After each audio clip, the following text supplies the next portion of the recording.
Fala pessoal, sejam muito bem-vindos ao Legal Summit. Meu nome é Pedro Valente, eu sou professor de Inteligência Emocional e Head de Conteúdo de Inteligência Emocional no Legal Hub. Antes de a gente começar, se vocês ainda não assistiram a aula 1, não deixem de assistir, porque ela é o começo de tudo. Então vejam lá, assistam, que está bem bacana e vale muito a pena acompanhar o conteúdo.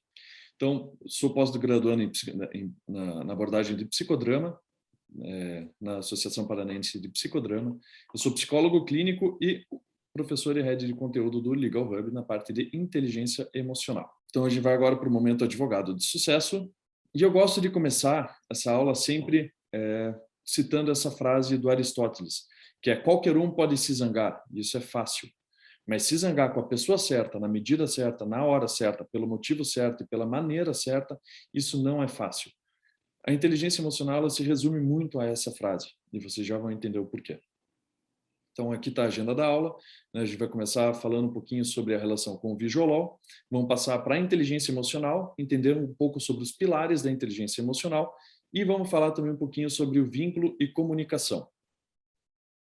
Então, inteligência emocional e Visual Law.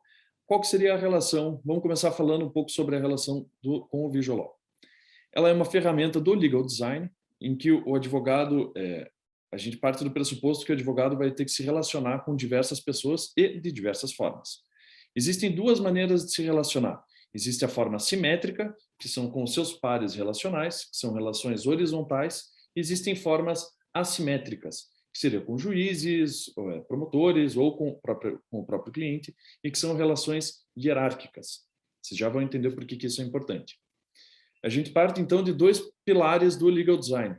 Um desses pilares é colocar o sujeito como centro da experiência, seja esse sujeito o juiz, o advogado da outra parte, o outro cliente, né, a outra parte da causa, o seu cliente, os outros advogados, enfim. Independente da pessoa que você vai se comunicar, é você colocar essa pessoa como o centro da experiência que você quer passar para ela.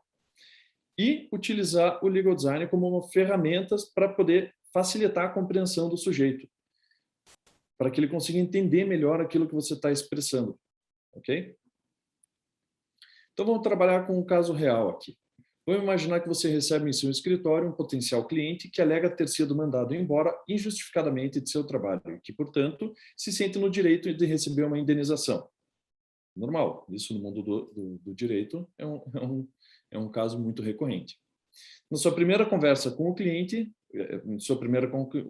o cliente ele tem dificuldade em entender os direitos que você diagnosticou e tem receio de assinar uma procuração para que você atue. Também completamente compreensível, né? Como é que o cliente vai ceder todos esses direitos? Como que você vai conseguir estabelecer essa relação de confiança com o cliente, sendo que é a primeira vez que ele está te conhecendo? Sendo que ele vai ter uma bagagem de vivências e de experiências e de escutar outras pessoas que se relacionaram com advogados e que muitas vezes essa bagagem pode não ser tão positiva. Então, como que a gente consegue quebrar esse estigma? Então, qual que é a melhor maneira de atuar nesse caso? E como que a gente pode fazer para garantir com que o cliente tenha consciência do que ele vai poder ganhar e entender o contrato de honorários e procuração? Também é um negócio que faz muita parte do mundo do advogado, porque muitas vezes o cliente ele não entende como que funcionam esses contratos. E ele realmente não tem que entender ali, porque quem tem que saber explicar isso é o advogado. Então, o advogado que vai ter que passar essa confiança, essa calma, essa tranquilidade para o cliente, para que exista essa relação de confiança. Toda base, todo vínculo, ele vai gerar em torno da confiança que eu vou ter no meu advogado. O cliente ele não tem noção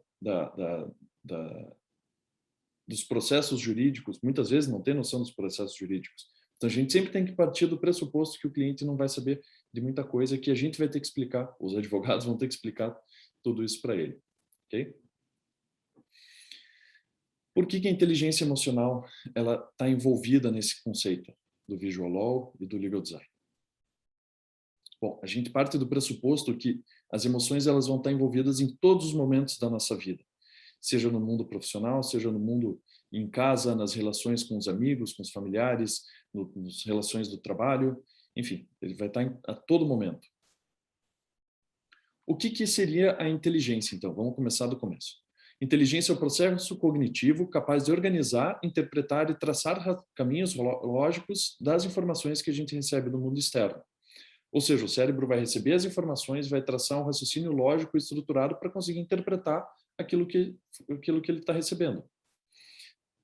Muitas vezes é quantificado pelo quociente de inteligência, que é o famoso QI. Ok? O que é emoção? Isso é uma discussão que acontece há muito tempo entre os psicólogos, entre os pesquisadores e os psicólogos. De acordo com o dicionário de inglês de Oxford, a definição de emoção é qualquer agitação ou perturbação da mente e dos sentimentos. Essa palavra ela vem do latim, significa mover para fora. Qual que é a função das emoções? Bom, se a gente parte do pressuposto que as emoções estão envolvidas a todo momento da nossa vida, então a gente tem que começar a pensar por que elas estão ali, o que elas estão querendo comunicar para a gente, qual que é a função delas ali na nossa vida. Então, todas as emoções são impulsos, então elas são respostas a um estímulo para alguma ação imediata que a gente vai ter em determinado momento da nossa vida. Todas as emoções que a gente sente vão trazer respostas fisiológicas do nosso organismo.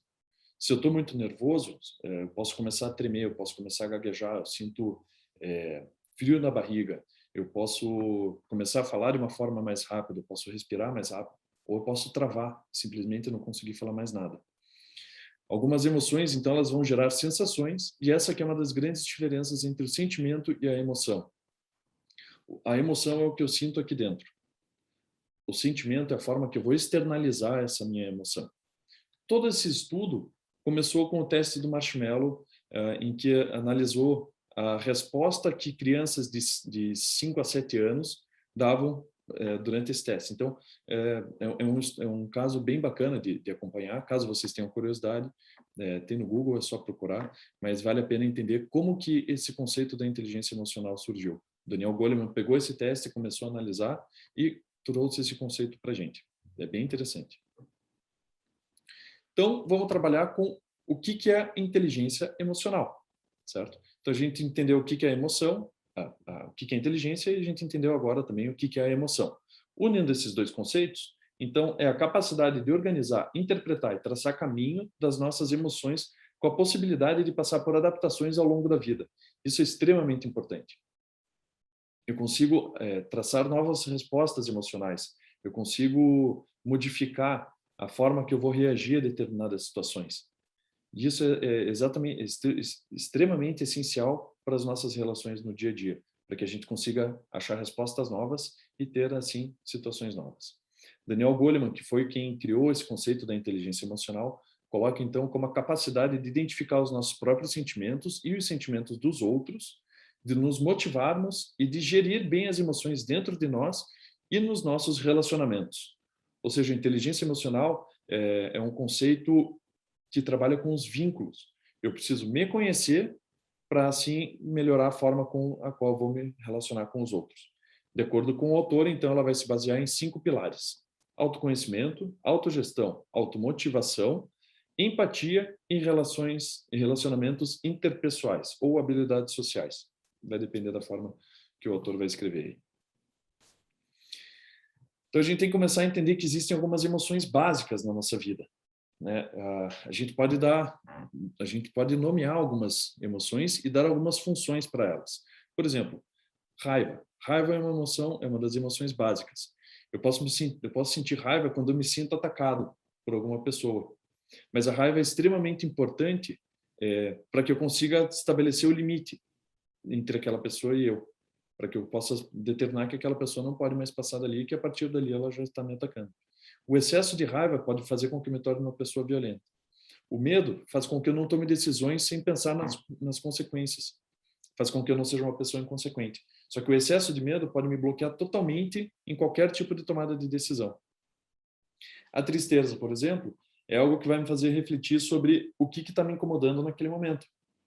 Só que o excesso de tristeza pode me deixar uma pessoa deprimida. A felicidade, ela vai fazer com que eu aproveite ao máximo o momento que eu estou passando naquela situação. Mas o excesso de felicidade vai fazer com que eu comece a gerar algumas manias. Percebem como as emoções elas têm funções distintas, elas têm Elas vão trazer reações distintas de acordo com a intensidade com que eu posso sentir elas. Por isso que é importante a gente partir do princípio também que não dá para nomear as emoções como algo ruim ou bom. Raiva é bom? É, a partir do momento que eu preciso me defender. Felicidade é ruim? É, a partir do momento que vai me tornar uma pessoa alienada. Então, tudo vai depender da forma que eu vou gerir essas emoções que eu vou estar sentindo. Vamos trabalhar então com alguns pilares ali da inteligência emocional. O autoconhecimento é o processo que eu vou passar para identificar as emoções que eu estou sentindo, dando nome para elas, fazendo com que elas tenham vozes dentro de mim, o que elas vão estar me comunicando naquele momento. A autogestão vai fazer com que eu regule essas emoções. A automotivação vai fazer com que eu consiga usar essas emoções como uma força propulsora para chegar no meu foco ou no meu objetivo final. A empatia vai fazer com que eu consiga me colocar no lugar do outro, conseguindo entender também como que eu estou me expressando e como que o outro vai estar entendendo. E as habilidades sociais são esses conceitos aplicados nas relações que a gente tem no dia a dia. Mas hoje aqui o mais importante, e o que a gente vai falar, é essa questão da empatia, que é o quarto conceito da inteligência emocional. Bom, empatia, então, é o princípio básico da empatia é a habilidade que eu tenho de inverter o meu papel com o outro, de eu me colocar no lugar do outro. A empatia, ela é uma das habilidades mais fáceis de reconhecer, mas ela não é algo simples. Em algum momento da tua vida você já sentiu empatia ou você já sofreu por falta de empatia de alguém, em que você se colocou no lugar da pessoa, se imaginou no lugar da pessoa, ou que a outra pessoa deixou de se colocar no seu lugar e assim gerou, né, algumas situações aí que podem ter gerado na vida.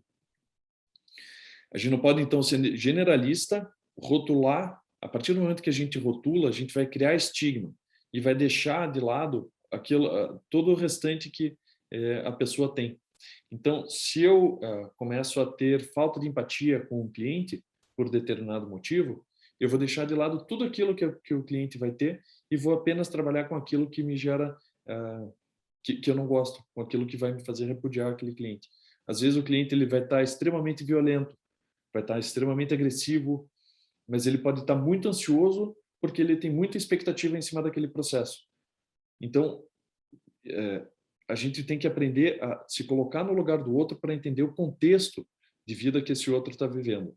Qual que é a expectativa, qual que é a ideia, o que ele quer, qual que é o objetivo dele. E para isso a gente vai aplicar uma ferramenta extremamente importante que se chama mapa da empatia. Bom, antes disso, é importante falar que sentir empatia é diferente de aceitar tudo. Ser empático é diferente de não se posicionar. Você pode compreender aquilo que a pessoa está falando, mas nem por isso você precisa aceitar tudo que ela está falando.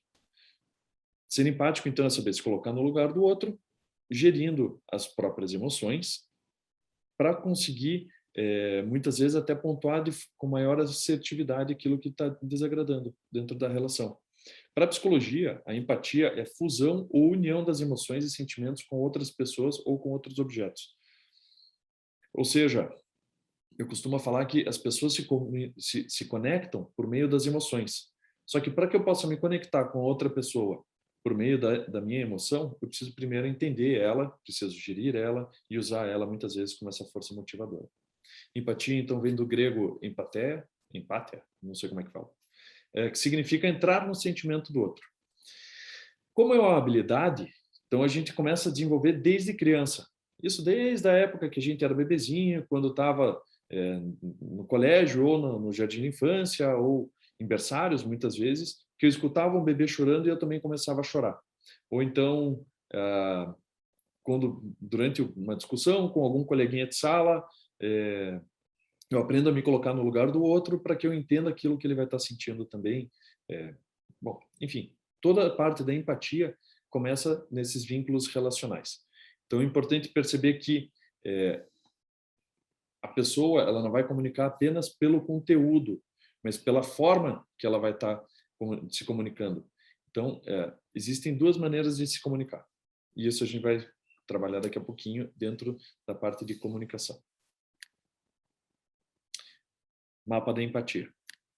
O mapa de empatia é uma ferramenta extremamente importante que a gente consegue aplicar em qualquer relação que existe dentro da nossa vida, seja no trabalho, seja em casa, qualquer relação. Para isso, a gente precisa fazer algumas perguntas, conseguir alguns posicionamentos e se colocar, inverter o papel com essa pessoa. Então, com quem que você quer ser empático? Quem que é essa pessoa que você está querendo conhecer? Qual que é a situação que ela está vivendo? Qual que é a história de vida dela? O que está dependendo dela nesse momento? Qual que é o papel dela nessa situação? Bom, então vamos lá para o mapa da empatia. Para trabalhar com o mapa da empatia, primeiro a gente tem que entender com quem que a gente está querendo ser empático. Qual que é essa pessoa que você está querendo trabalhar essa habilidade que é a empatia? Com quem que você está querendo se colocar no lugar? Como que é essa pessoa? Qual que é a história de vida dela? Qual que é a situação que ela está? Qual que é o papel que ela vai ter nessa situação que vocês estão desenvolvendo, que você vai defender? Qual que é a expectativa que ela vai ter que ter ali? O que ela vai precisar fazer de diferente? Quais são as tarefas que ela vai ter que fazer para que você consiga atuar como advogado? Percebem que é você entrar no mundo dessa pessoa e compreender qual que é o meio que ela vai estar inserido. Quais são as decisões que ela vai ter que tomar? Como que é para ela tomar essas decisões? Como que ela vai se sentir passando uma procuração para uma pessoa que ela conheceu pouquíssimas vezes, né, que encontrou pouquíssimas vezes ou que está sendo a primeira vez que ela está entrando em contato? Como que essa pessoa consegue entender se essa decisão que ela tomou foi uma boa decisão e ela está sendo muito bem sucedida? Se o advogado está tendo sucesso naquilo que ele está se propondo a fazer? Vocês percebem que é para vocês também se colocarem no lugar dessa pessoa e entender o que ela está recebendo de vocês. Então, o que ela vê? Como que ela vai enxergar vocês como profissionais? Como que ela vai enxergar esse ambiente que vocês estão vivendo? Como que vocês vão se colocar perante a ela? Se o que vocês vão estar comunicando é o que vocês querem que ela entenda. E se ela realmente vai estar entendendo isso que vocês estão falando. O que ela fala? Será que quando esse cliente está falando, você está apenas ouvindo para poder responder para esse cliente? Ou será que você está ouvindo para poder compreender o que ele está falando de forma efetiva? Percebem como é vocês colocarem o cliente como sujeito, como centro da situação? É vocês colocarem aquilo que o cliente vai estar ouvindo, sentindo, pensando, imaginando como centro da situação para que vocês consigam se comunicar de uma forma mais assertiva, para que vocês consigam ter o maior sucesso nessa relação com o cliente. Então, o que esse cliente faz? Qual que é o comportamento desse cliente? Qual que é a história de vida dele? Como que ele vai se comportar perante as situações que vocês vão colocar a eles? Como que ele vai, se ele está comunicando para vocês que ele se sente completamente confortável dentro das audiências, ou se tem alguns medos, ou se tem alguns receios, o que você pode imaginar que ele está sentindo? O que ele está ouvindo de vocês? O que ele escuta dos outros falarem? O cliente comenta com os outros, comenta com familiares, comenta com os amigos. Não dá para excluir que o cliente não vai pedir a opinião de outras pessoas. Muitas vezes vai pedir. Então, como que os outros também podem estar enxergando o que vocês vão estar fazendo como no papel de advogado? O que ele vai estar escutando dos outros colegas? O que podem estar falando sobre vocês? E, por último, o que ele pode estar sentindo e o que ele pode estar pensando? Quais são as dores que esse cliente está chegando para entrar em contato com vocês? Ninguém procura um advogado porque está tudo certo. Teoricamente, deveria procurar, inclusive, como forma preventiva. Mas muitas vezes as pessoas procuram porque já estão com dores, porque já estão com problemas, têm medos, receios. Naquele caso que a gente trouxe lá no começo, né, da pessoa que foi mandada embora injustamente, muitas vezes a pessoa tem uma família inteira para poder sustentar e acha que foi mandada embora injustamente e muitas vezes está sentindo muito medo porque não vai conseguir manter ou sustentar mais a família, porque existem pessoas que dependem deles. Isso, cada pessoa vai reagir de uma forma diferente. Quais são as frustrações e a ansiedade que essa pessoa pode estar sentindo? Quais são os desejos? O que essa pessoa vai ter como vontade ou como necessidade, como sonho, como esperança que elas têm? O que elas sentem que vai ser de direito delas e qual que é o melhor direito que vocês podem providenciar para elas em determinados casos. Percebem como vocês aplicar o mapa da empatia, você entrar em contato com aquela pessoa, mas por meio das emoções que ela vai te entregar. Então é importante que vocês saibam ler o que essas pessoas vão estar trazendo para vocês. Isso sem trabalhar com essas ideias de estigmatizar o sentimento do outro. Bom, se vocês aplicarem o mapa da empatia, eu tenho certeza que vocês vão conseguir estabelecer um vínculo extremamente saudável com o cliente, ou que seja com o próprio juiz, que seja com o advogado da outra parte, né, se for uma relação de para conseguir algum acordo, para conseguir chegar num melhor consenso antes de ir para qualquer tipo de julgamento litigioso. Ok? Mapa de empatia é extremamente importante, extremamente saudável e muito eficiente. Bom, vamos falar um pouco agora sobre a comunicação.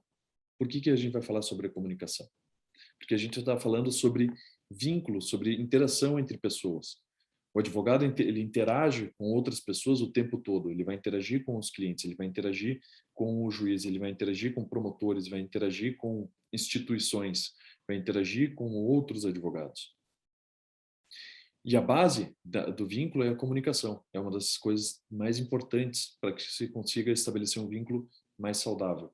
Então, quando a gente fala de comunicação, a gente tem um receptor, a gente vai ter um emissor da comunicação e a gente vai ter um receptor dessa comunicação. O fenômeno da comunicação, então, é a emissão de um conteúdo de forma interativa com uma outra pessoa.